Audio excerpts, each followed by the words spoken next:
Hello students, welcome back. और बचे हुए टॉपिक को आज कर लेते हैं पूरा। बचा हुआ टॉपिक था सिंथेसिस का पार्ट थ्री क्या था? पार्ट थ्री मतलब है तो पार्ट टू, लेकिन पार्ट थ्री क्या है इसका? वो है कॉम्प्लेक्स सेंटेंस। कॉम्प्लेक्स सेंटेंस के अंदर हमने नाउन क्लॉज पढ़े, एडजेक्टिव क्लॉज पढ़े, और आज हम पढ़ने वाले हैं एडवर्ब क्लॉज। क्या पढ़ने वाले हैं? Adverb clause. अब जैसे ही एडवर्ब माइंड में आता है, आप सोच रहे होंगे कि एडवर्ब क्या होता है। तो एडवर्ब जानते हैं आप? एडवर्ब होता है किसी भी कार्य को करने का समय। समय क्या है? एडवर्ब होता है किसी भी कार्य को करने के पीछे उसका विरोध, कॉन्ट्रास्ट। किसी भी कार्य को हम करेंगे तो एक रिजल्ट आएगा, किसी भी कार्य को करेंगे तो एक रीजन होगा। तो reason, result, contrast, time, place, इनको जोड़ने के लिए जो जिस तरीके से हम कंजंक्शंस यूज करते हैं, जिन कंजंक्शंस को यूज करके जो सेंटेंस बनाते हैं उसको कहते हैं कॉम्प्लेक्स सेंटेंस। और कॉम्प्लेक्स सेंटेंस का एडवर्ब क्लॉज। अब एडवर्ब क्लॉज की बात करते हैं तो देखो एडवर्ब क्लॉज क्या होता है। अब क्वेश्चन कैसे आएंगे? देखो ऐसे आएगा कि बिफोर से जोड़ो, टिल से जोड़ो, अंटिल से जोड़ो, अंटिल, ये नीचे वाला भी अंटिल से जोड़ो। इधर आएगा कि बिफोर से जोड़ो, फिर वैन से जोड़ो, वाइल से जोड़ो, वैन से जोड़ो, फिर आफ्टर से जोड़ो, वैन और वाइल से जोड़ो। तो ये होते हैं आपके क्या? Adverb clause. एडवर्ब क्लॉज में आपको एक ध्यान रखना है कि जब भी आपको लगे कि एक क्लॉज मेन क्लॉज में होने वाला कोई कार्य है, मेन क्लॉज में कोई एक्टिविटी हुई है, और मेन क्लॉज की एक्टिविटी को, मेन क्लॉज में कोई एक्टिविटी हुई और मेन क्लॉज की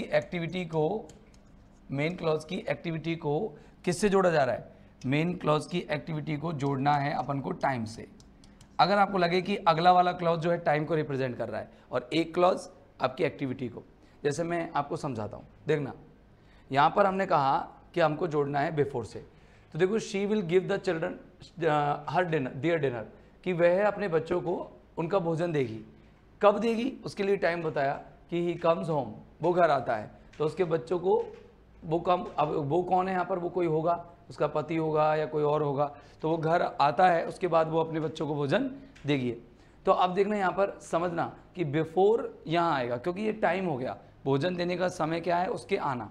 टाइम ऐसे भी होते हैं 2 o'clock, 3 o'clock, 5 PM, 6 PM, लेकिन टाइम में ये टाइम तो होते ही हैं, लेकिन क्लॉज भी आ सकता है पूरा सब्जेक्ट वर्ब पूरा सेटअप के साथ, पूरा क्लॉज भी आ सकता है टाइम को लेकर के।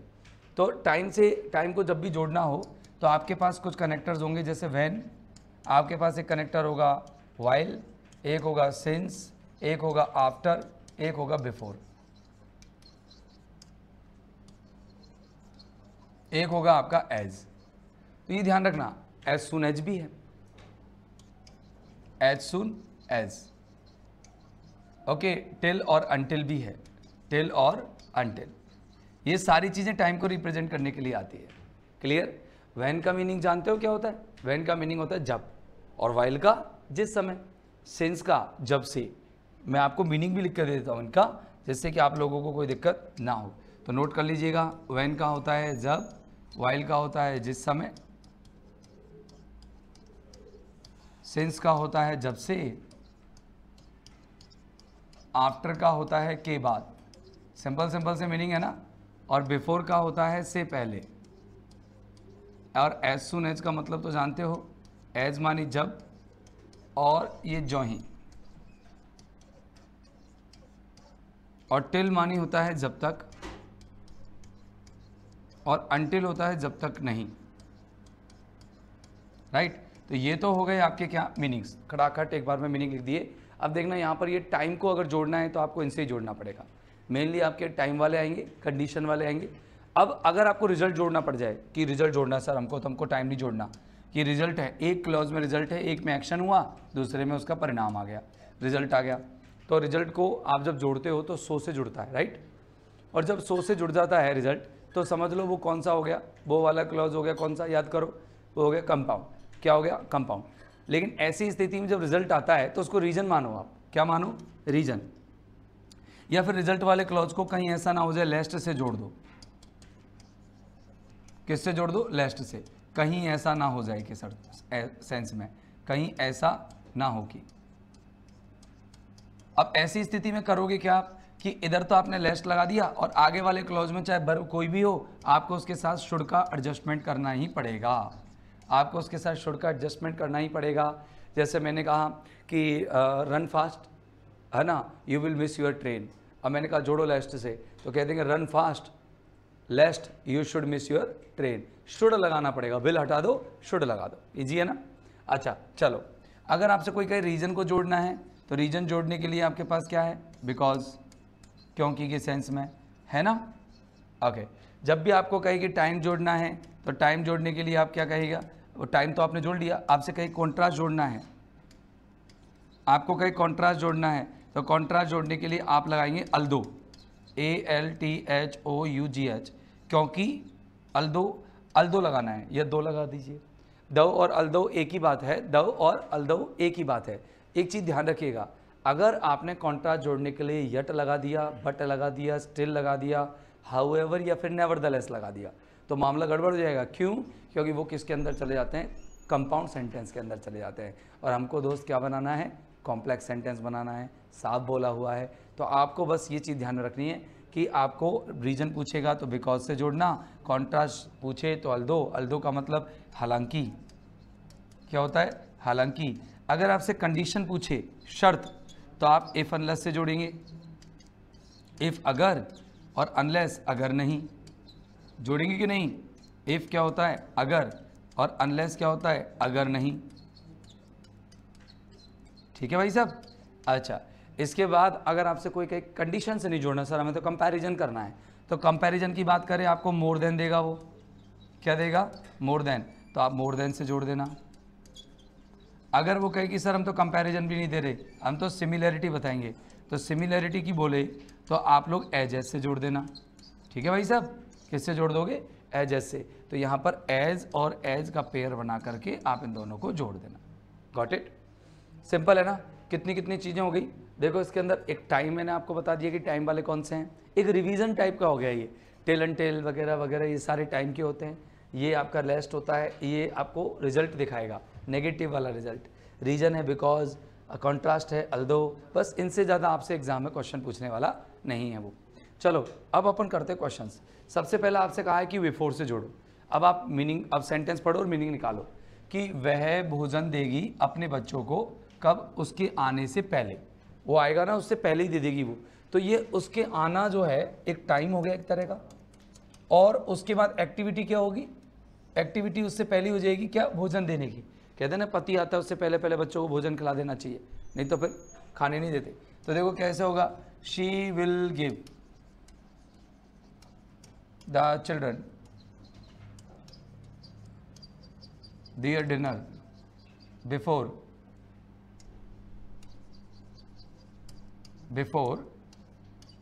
he comes home, he comes home। हो गया। नीचे she will stay in bed, वो बेड पर ही रहेगी, मतलब वो बिस्तरों में ही रहेगी। द क्लॉक स्ट्राइक 7, और कब तक रहेगी, 7 नहीं बज जाएंगी तब तक, यानी कि उसका टाइम दे दिया, 7 बजे तक वो अपने बिस्तरों से नहीं उठेगी। तो अब यहाँ बताओ आपको टिल किधर लगाना चाहिए, बताओ। ये वाला टाइम रिप्रेजेंट कर रहा है, ये एक्शन है। अब बताओ एक्शन से पहले टिल लगाएंगे कि टाइम से पहले टिल लगाएंगे, टाइम से पहले लगाएंगे ना। तो कैसे बनाएंगे इसको, ऐसे बनाएंगे, she will stay in bed, वो बेड पर ही रहेगी या बिस्तरों पर ही सोती रहेगी, कब तक, टिल द क्लॉक, जब तक कि क्लॉक क्या ना बजा दे, स्ट्राइक्स 7, जब तक कि क्लॉक 7 ना बजा दे। ध्यान रखना भाई साहब, जब तक कि क्लॉक 7 ना बजा दे वो अपने बेड पे ही रहेगी। ही विल गो ऑन, वो गो ऑन करेगा, जारी, शी विल गो ऑन, वो अपने काम को जारी रखेगी, वो अपनी बात को जारी रखेगी। He tells her to stop, जब तक, कब तक, जब तक कि वो उससे रोकने की ना कह दे। अंटिल का मतलब होता है जब तक नहीं, अंटिल का मतलब अभी बताया ना, देखो ये जब तक और ये जब तक नहीं, कि जब तक वो उससे रुकने की ना कह दे तब तक वो बोलती रहेगी। तो कैसे कहेंगे, शी विल गो ऑन, वो बोलती रहेगी। अंटिल यहाँ मत लगा देना, नीति हो जाएगा, जब तक वो या जब तक वो जारी नहीं रहेगी वो उसको रोकने की नहीं कहेगा, ये तो अजीब सा हो जाएगा, या रोकने की कहेगा। तो देखो जब तक वो जारी रहेगी, कब तक, जब तक कि वो रुकने की उससे नहीं कहता, तो जब तक नहीं यहाँ आएगा। तो ये देखो वो अपनी बात को जारी रखेगी, शी विल गो ऑन, वो अपनी बात को जारी रखेगी, कब तक, बताना कब तक रखेगी, अंटिल, जब तक कि he tells her to stop, जब तक कि वो उसे रुकने की नहीं कहता, जब तक कि वो उसे रुकने की नहीं कहता, वो अपनी बात को जारी रखेगी। The lift will not start, ये लिफ्ट बिल्कुल शुरू नहीं होगी। The press, you press that button, जब तक कि तुम इस बटन को प्रेस नहीं करते। तो बताओ अपन ये अंटिल को यहाँ लगा के देखें एक बार, जब तक लिफ्ट शुरू नहीं होगी, वैसे भी नहीं आ सकता यार, नॉट आ रहा है, नॉट आएगा तो अंटिल उस क्लॉज के पास ही नहीं आ सकता। जिस क्लॉज में नॉट लगा हो उस पर उसके पास ना तो अंटिल जा सकता है ना अनलेस, क्योंकि अंटिल और अनलेस खुद नेगेटिव होते हैं, तो फिर ये नॉट वाले क्लॉज के पास क्यों जाएंगे। ऐसे डायरेक्ट लगाना चाहो माइंड तो डायरेक्ट लगा देना, और मीनिंग करके लगाओ तो उसका तो क्या कहे, गजब का काम है वो।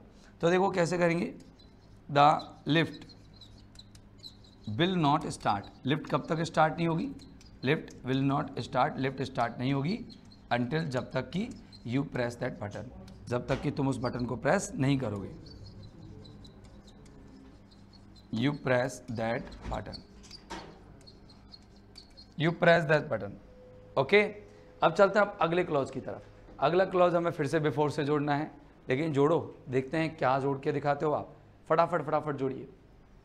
रानी स्टडीड वेरी हार्ड, रानी ने बहुत मेहनत की, she took the exam on Thursday, उसने थर्सडे को अपनी exam the.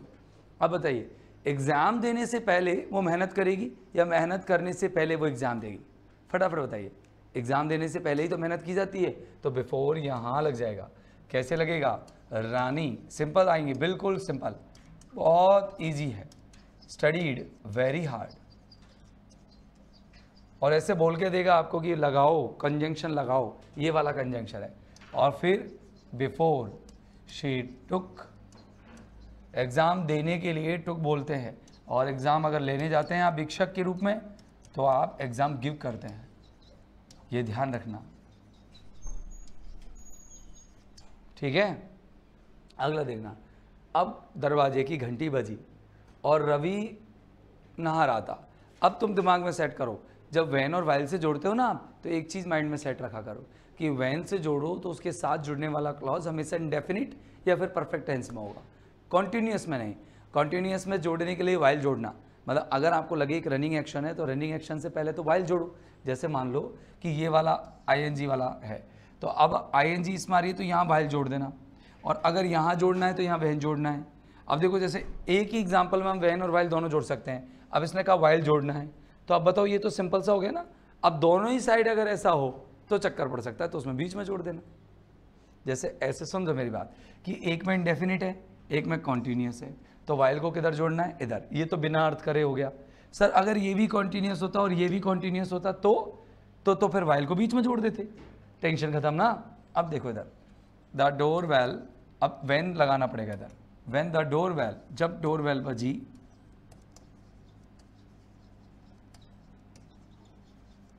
When the door bell rang, जब डोर बेल बजी, तो comma Ravi was taking a shower, तो रवि उस समय क्या कर रहा था भाई साहब, नहा रहा था। टेक अ शावर का मतलब होता है नहाना, ठीक है ना। ये लीजिए नीचे वाले एग्जाम्पल को देखिए, Govinda was backing into a parking space, he heard a crunch, उसने क्रंच सुना और वो पार्किंग स्पेस में बैक कर रहा था, तो क्रंच सुना उसने, बैक कर रहा था, गाड़ी को बैक कर रहा था। तो बताओ कौन सा वाइल किधर लगेगा, आईएनजी वाली एक्टिविटी से पहले, तो यहाँ पर लग जाएगा वाइल,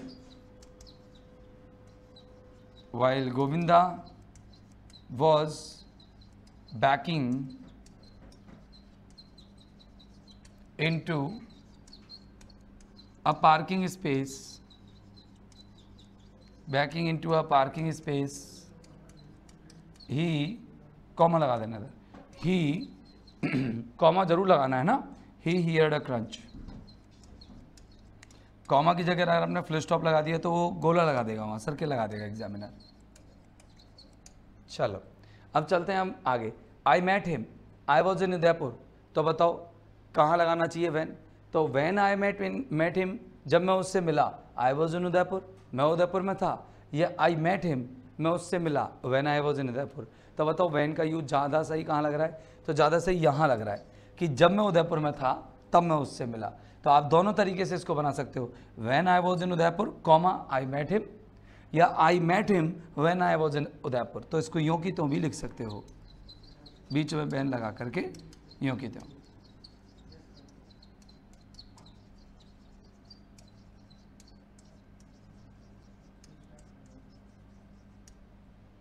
ठीक है दोस्त, ओके। अगला एग्जाम्पल देखेंगे, Anurag was thoroughly exhausted, Anurag पूरी तरह से थक गया था, he ran the Boston marathon 26 miles, क्योंकि वो एक 26 मील की जो बॉस्टन मैराथन थी उसमें दौड़ा था। अब आफ्टर आ रहा है, बताओ थकेगा कब? मैराथन दौड़ने के बाद या फिर थकने के बाद मैराथन दौड़ेगा? तो आफ्टर लगाना किधर चाहिए? मुझे लगता है कि आपने दिमाग लगा लिया होगा, आपने दिमाग लगाया होगा कि भाई साहब पहले तो दौड़ेगा ना वो, तो दौड़ने के बाद थकेगा, तो आफ्टर लगाओ यहाँ, क्योंकि पहले ये काम करेगा फिर ये काम करेगा। आफ्टर के बाद हमेशा एक चीज़ ध्यान रखना, आफ्टर का अर्थ भले ही बाद में होता है, लेकिन इसके बाद आने वाली एक्टिविटी पहले होती है। समझे? क्या समझे?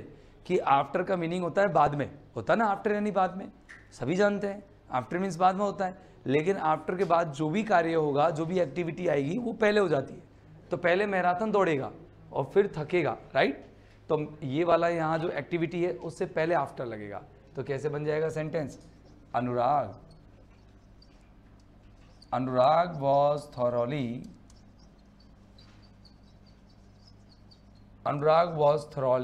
exhausted after he ran the Boston Marathon.